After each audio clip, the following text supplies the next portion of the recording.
имаме статутарна обврска да ги штитиме интересите на вработените во училиштата. Во оваа ситуација тоа значи дека пред се ние безбедноста и здравието на вработените кои што работат во училиштата. Овие три модели се предложени како ќе се изведува наставата. Ние можеме да кажеме од аспект на и наставници и родители за едната, другата или третата опција, меѓутоа немаме надлежност да определуваме како вид на настава ќе се спроведе од првиот учебен ден.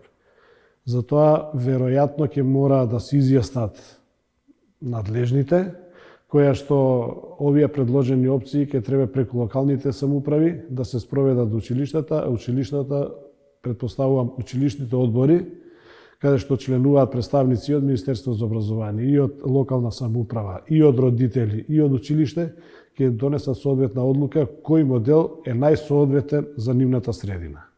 Нас не е јасно и на јавноста е јасно дека условите за работа не се подеднакво исти во сите училишта на национално ниво, па според тоа по мене не сме и да се унифицира еден модел кај што ќе важи за сите.